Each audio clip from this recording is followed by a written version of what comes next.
remercie tous les membres de la presse parce qu'aujourd'hui vous êtes un canal indéniable par lequel nous devons passer pour atteindre nos jeunes frères. Effectivement, le lancement du CAGEF vient de se faire. Déjà dans notre journée, dans notre exposition, nous allons mettre déjà l'accent sur la communication, c'est-à-dire déjà faire connaître rapidement le CAGEF au grand public. Parce que une fois que le CAGEF sera implanté de façon nationale, je pense que les gens auront les bases et les informations nécessaires sur le CAGEF. Donc, DER va passer à la campagne en sensibilisation pour que les jeunes adhèrent au CAGEF.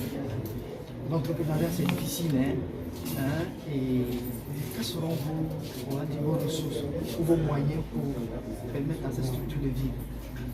Déjà, pour répondre à votre question, ce n'est pas facile. Moi-même, je suis entrepreneur. Ça fait maintenant 8 ans que j'ai été formé auprès de mon père qui est fondateur d'une entreprise. Aujourd'hui, je suis à la direction. Ça demande de l'énergie, de la motivation, de la haine et beaucoup de détermination. Parce qu'il y a des moments où tomber. Mais l'entrepreneur doit avoir un ADN qui est fait d'échecs. C'est-à-dire que l'échec doit faire partie de nous. On n'a pas droit à l'erreur. Qu'on le veuille ou non, nous tomberons un jour. Mais il ne faudra pas accepter de rester couché. Il faut accepter de se relever et de partir à nouveau. Comme on l'a dit aujourd'hui, le CAGEF dans son ensemble compte 12 pays membres. Et en Côte d'Ivoire, plus de 250 membres potentiels comme constitués légalement. Donc déjà, ce vaste réseau déjà est une force pour nous que nous allons utiliser pour accompagner les membres qui vont adhérer à ce réseau. Voilà, comme on a dit, il y a des financements qui vont se faire au niveau public, au niveau privé, mais nous aujourd'hui, nous mettons l'accent sur les partenaires privés. Parce que ceux-là aujourd'hui sont porteurs de beaucoup de moyens financiers. Mais aujourd'hui aussi, il faut encourager la créativité au niveau de l'entrepreneuriat. Voilà. Ça ne sert à rien aujourd'hui de créer les mêmes idées, même commerciales. Non, aujourd'hui, il faut aller vers de nouveaux projets. Il faut aller vers une créativité nouvelle qui va encourager aujourd'hui. Inviter mes jeunes frères, je leur dire, la qualité du projet donne automatiquement droit à un financement. Ne nous focalisons pas sur les finances d'abord. Focalisons-nous sur la qualité du projet que nous voulons vendre aux Ivoiriens en particulier et en Afrique en général. Je suis M. Memel Katoucha, je suis président du réseau des grandes écoles et universités privées de Côte d'Ivoire. Je suis fondateur d'une université privée qu'on appelle UPK, Université Polytechnique Idio. Je suis aussi directeur d'un bureau d'études qu'on appelle Envie-Espère. J'ai aussi une chaîne de radio et de télévision appelée couramment Campus Monde. Donc, ça fait un peu beaucoup. DJ, vous n'avez pas dit ça. Bon, DJ School aussi vient de naître. Je suis directeur académique. Il y a un directeur technique et un directeur général, mais je suis le directeur académique parce que loger une école de DJ avec des personnes qui pour la plupart n'ont pas le CEP ni même le BEPC, ça demande vraiment un volet académique très fort pour pouvoir les encadrer et leur permettre de rayonner. Parce qu'ils doivent pouvoir eux aussi intégrer le tissu de développement économique de notre pays et de la sous-région en général. Donc voici un peu les éléments dont je peux évoquer. Bon, de manière aussi. Dans votre intervention, vous avez mis l'accent sur la créativité. Aujourd'hui, beaucoup d'entrepreneurs ne mettent pas l'accent sur ce point. Vous pouvez revenir dessus. Bon, que le CAGEF puisse rayonner dans ce sens. Effectivement, le CAGEF peut rayonner. Il y a deux volets.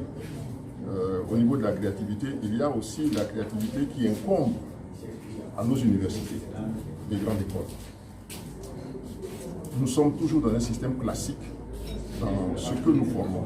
Nous formons des commerciaux, des informaticiens, mais il faut au niveau de l'informatique mettre l'accent sur la programmation. Parce que tout ce qu'on nous vend aujourd'hui, c'est la programmation qui doit être la priorité, comment intégrer le système de développement de chaque domaine d'activité et faire des logiciels d'application. C'est ça qui est important au niveau de l'informatique. Pas d'informatique pour le général, mais il faut l'informatique, puisque nos smartphones aujourd'hui nous permettent d'aller à une information poussée. Ça, il y a la créativité au niveau des écoles. Parce que nous formons des personnes qui vont entreprendre demain. Si nous ne leur donnons pas de nouvelles ouvertures pour qu'ils puissent se prendre en charge, c'est vain ce que nous faisons. Ils vont rester dans le canevas ancien, où ils sont formés en gestion commerciale, maintenancier de ceci. Ça, c'est limité à cela. Il faut que nous ayons de la créativité. Nous universitaire et c'est ça qui va permettre un développement. Le développement des industries, le développement des entreprises africaines.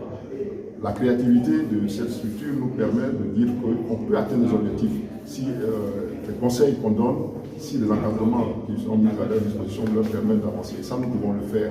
C'est pour là que nous associons nos demandes. L'idée est noble, ce qu'ils font est noble. Et donc, nous sommes tenus de les accompagner dans le développement des industries, le développement des entreprises africaines. La créativité de cette structure nous permet de dire qu'on peut atteindre les objectifs si les conseils qu'on donne, si les encadrements qui sont mis à leur disposition leur permettent d'avancer. Et ça, nous pouvons le faire. C'est pour là que nous associons nos demandes. L'idée est noble, ce qu'ils font est noble. Et donc, nous sommes tenus de les accompagner dans cette noblesse-là qu'ils sont en train de mettre en place. C'est nécessaire pour nous aussi de voir ce développement se réaliser. Quel regard vous avez sur l'entrepreneuriat, surtout ici en Côte d'Ivoire? Bon, je crois que, je l'ai dit tantôt avant de mon exposé, je disais qu'il y a une stagnation réelle. Il y a une stagnation de l'entrepreneuriat, on est tous dans le même domaine. Or, si c'est pour la commercialisation, mais nous pensons que les écoles et les universités privées doivent prendre une part active dans l'entrepreneuriat. Cela veut dire la création de nouvelles filières, l'ingéniosité à créer des filières qui sont en adéquation avec le développement de chaque pays. Je dis chaque pays parce que nous sommes aussi dans la sous-région ouest africaine où nous intervenons désormais de plus en plus. S'il n'y a pas d'ingéniosité, c'est par la formation formée qu'on peut développer un pays. Si ceux qui sont en entrepreneuriat ne sont pas formés dans des secteurs, tout le monde s'engouffre dans un secteur unique et on va vers un horizon qui est bouché. Entre autres, la vente des équipements. On ne transforme pas. Nos unités industrielles ont besoin de technicité. Nos écoles doivent former dans le cadre de la transformation et permettre aux jeunes techniciens qui veulent créer des emplois d'être des porteurs d'emplois, des porteurs de projets capables d'innover et d'être aussi rationnels et opérationnels pour la Côte d'Ivoire. Voilà un peu pourquoi nous apportons notre soutien aux actions du CAGEF. Vous avez parlé de créativité. Il faut savoir si en Côte d'Ivoire, surtout la créativité est perçue par les jeunes. Comment? La créativité au niveau de nouvelles entreprises qui se créent. Bon, la créativité, elle est variable parce qu'aujourd'hui, l'objectif des pays africains, l'objectif premier des pays africains, c'est la transformation. Si nous n'avons pas un objectif de transformation de nos matières, nous allons vers un gouffre parce que nous ne serons pas en mesure de répondre aux préoccupations. Nous vendons les matières premières brutes, nous les recevons transformées qui viennent. Mais nous pouvons le faire en Côte d'Ivoire et même en Afrique. Pourquoi nous ne le faisons pas? C'est parce que nos universités, nos écoles ne s'y prêtent pas. Nos écoles, nos universités ne s'y prêtent pas. Il faut essayer de démocratiser l'enseignement, de ne pas rester dans le système classique que nous avons épousé de la colonisation. Et c'est vers là que nous sommes toujours restés.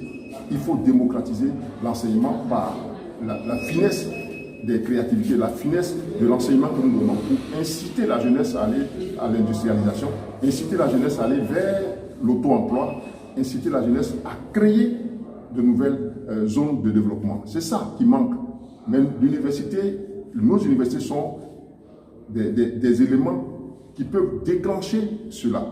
Si nous-mêmes nous n'enclenchons pas cela, les industriels qui viendront seront dans un secteur qui est déjà connu.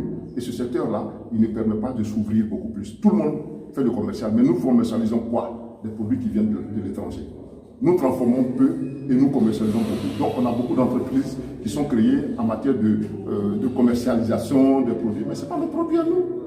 Qu'est-ce que l'Ivoirien crée? Je suis la vendeuse de Kabakou qui est au marché à Tekoubé.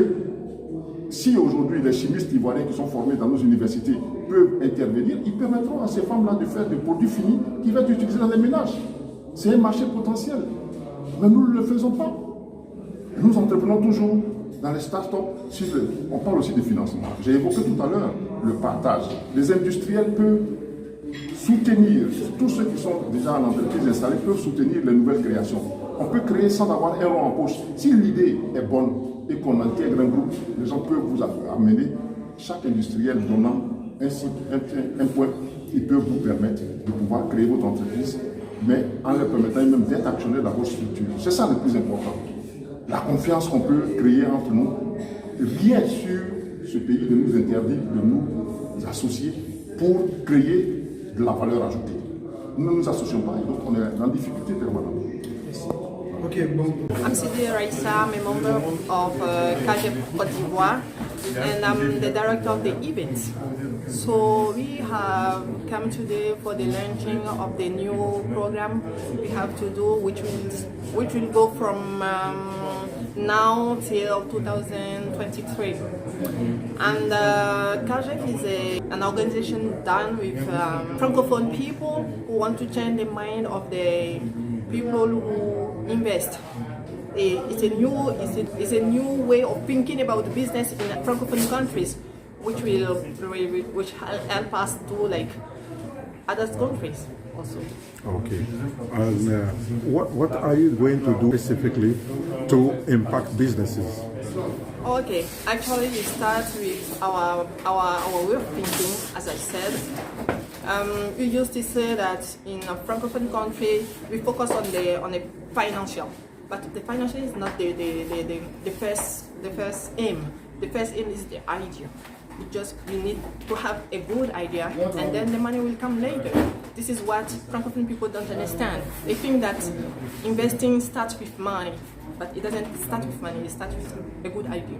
Be effective in the long run in the business. I'm sure of that because I'm an example of that. I've started with nothing. I just thought about my idea of investing, and then I bring people to me so that they can come and invest with me. And now I can say that I have a lot of partners who believe in my project and are working with me. Can you talk about the process? What makes you different compared to other processes? Maybe because I've been traveling in English-speaking country that opened my mind, and I believe in what I do all the time. Thank you. Je suis José Claro, secrétaire général du CAGEF Afrique et l'un des membres fondateurs. Où est né le CAGEF? Le CAGEF est né en 2016 en Côte d'Ivoire par 3 personnes, comme je disais tantôt, qui avaient envie vraiment de voir l'Afrique prospérer. Nous savons tous que l'Afrique est un continent qui est riche par ses minéraux. Mais malheureusement, quand on parle de guerre, c'est l'Afrique. Quand on parle de famine, c'est l'Afrique. Quand on parle d'immigration clandestine, c'est encore malheureusement l'Afrique. Et quand je parle de l'Afrique, c'est de façon générale, mais de façon particulière, c'est sa jeunesse qui est touchée. Et nous nous sommes dit, mais que faire pour pouvoir vraiment parer à ces manquements, à ces problèmes? C'est pourquoi nous avons décidé de conjuguer notre passion pour pouvoir créer ce réseau de jeunes entrepreneurs, parce qu'on s'est dit quoi, que c'est ensemble que nous serons plus forts. Qu'est-ce que le CAGEF? Le CAGEF est le Conseil africain des jeunes entrepreneurs francophones qui a pour mission d'inciter la jeunesse francophone à l'entrepreneuriat. Parce que malheureusement, l'État ne peut pas employer tout le monde. Malheureusement, il s'avère que la jeunesse cotise des centaines de mille, des millions d'immigrés. Nous avons créé ce réseau pour dire à nos jeunes frères africains que les Dorado se trouvent en Afrique, se trouvent ici. Vous ne pouvez pas comprendre que les Africains, l'Afrique nourrit le monde. L'Afrique est l'objet de tant de convoitises et que cette même Afrique soit le continent le plus pauvre. C'est au regard de tous ces fléaux, au regard de toutes ces hontes-là, que nous avons décidé de créer le réseau pour pouvoir inciter les jeunes et créer une interconnexion de cette jeunesse-là entrepreneuriale afin que nous puissions vraiment impacter positivement notre continent. Cela va se faire par quoi? À travers des formations de qualité, à travers la formalisation des entreprises. Parce que quoi qu'on dise, quoi qu'on fasse, si nous sommes une entreprise qui vit dans l'informel, ça ne nous permettra pas de pouvoir avoir un retour sur investissement. Et donc, nous allons formaliser ces différentes entreprises-là. Nous allons aussi inciter les jeunes qui ont des idées à les canaliser pour pouvoir aujourd'hui être des entreprises à part entière. C'est justement ce qui nous a motivés à créer ce réseau du CAGEF. La réalité de ce réseau, c'est quoi? Nous avons constaté que l'Africain francophone ne sort pas de son environnement. Et donc, en mettant ce réseau en place, le CAGEF déjà qui existe dans 12 pays, c'est de permettre par exemple à cet entrepreneur qui est au Cameroun d'étendre ses tentacules en Tunisie, en Guinée, au Burkina, afin d'accroître ses revenus et pourquoi pas créer de l'emploi, créer des richesses. Et c'est toutes ces actions-là qui vont permettre à l'Afrique pauvre d'être un continent riche et respecté. C'est ce qui va permettre à ce continent-là de vraiment se prendre en charge. Parce que figurez-vous que si nous avons beaucoup de jeunes aujourd'hui qui travaillent, qui sont à mesure de créer de l'emploi, mais ça va permettre à nos États d'engranger beaucoup d'impôts et par la suite permettre de faire de grands travaux. Et donc, c'est pour dire que le jeune africain doit prendre sa place dans le tissu économique, dans le développement de ce continent. Raison pour laquelle nous avons créé ce réseau. Je suis Onkole Ulrich. Je suis le vice-président chargé du partenariat du Conseil africain des jeunes entrepreneurs francophones, section Côte d'Ivoire. Alors aujourd'hui, nous avons organisé une conférence de presse d'information pour lancer les activités du CAGEF. À la suite, on a eu une conférence avec Dr Maté, l'entrepreneuriat, entreprendre de façon durable et responsable. Pendant près d'une heure, nous avons eu un échange, nous avons reçu assez d'informations. Surtout, pourquoi le CAGEF aujourd'hui? Le CAGEF est une opportunité pour la jeunesse ivoirienne qui souhaite se lancer dans l'entrepreneuriat. Alors nous avons mis en place une plateforme d'échange, de solidarité et d'autofinancement des différents membres qui entreprennent au sein du CAGEF par la méthode du financement participatif. Alors c'est une opportunité pour tous les jeunes d'Afrique, mais particulièrement les jeunes de la Côte d'Ivoire, les jeunes entrepreneurs, pour leur permettre d'également contribuer au développement de notre pays. Alors, la différence avec les autres associations de jeunes entrepreneurs, c'est que le CAGEF offre des formations gratuites à ses membres. Le CAGEF contribue en prenant des prises de participation au sein même des différentes structures de ses membres. Et donc le CAGEF organise des cafés d'entrepreneurs pour créer une solidarité, des choses B2B, permettre à ce que l'ensemble de ses membres puissent profiter du réseau CAGEF. Le CAGEF, la particularité également, il faut le noter, c'est que le CAGEF est présent dans 12 pays d'Afrique. Alors c'est un vaste réseau. En Côte d'Ivoire, nous sommes plus de 250 jeunes. Nous attendons naturellement que la jeunesse ivoirienne puisse adhérer à notre vision, qui est d'être le principal réseau de jeunes entrepreneurs contributifs au développement de notre pays. Je suis le Dr Samuel Maté, je suis le président de la FAFED, qui est une fondation qui fait la promotion de l'entrepreneuriat en Afrique avec le concept d'entreprendre avec 0 francs. Et également, nous venons de lancer le concept Africa 5.0 qui cherche à changer la mentalité de l'Africain. Alors, président, dites-nous, quelle est la substance du message que vous allez délivrer aujourd'hui? Aujourd'hui, il est très clair que nos États ne peuvent plus absorber les diplômés et que l'Afrique fait partie des continents où la jeunesse est forte. On a 65 voire 70% de jeunes dans certains pays africains et ces jeunes auront besoin d'emploi. Et nous savons tous que quand il n'y a pas d'emploi, les tensions sociales augmentent. Et c'est pour ça que, de manière préventive, nous encourageons les constitutions d'organisations comme le CAGEF qui luttent pour promouvoir l'entrepreneuriat et pour aider et accompagner les entrepreneurs. Et sur ce point, je dis qu'il n'y en a jamais assez, parce qu'il nous faut plus de CAGEF pour promouvoir l'entrepreneuriat et l'auto-emploi, qui pour nous est la solution pour résorber le chômage, non seulement résorber le chômage, mais lutter contre la pauvreté, parce que celui qui est un entrepreneur, il est pauvre, et ensuite assurer le développement économique de l'Afrique.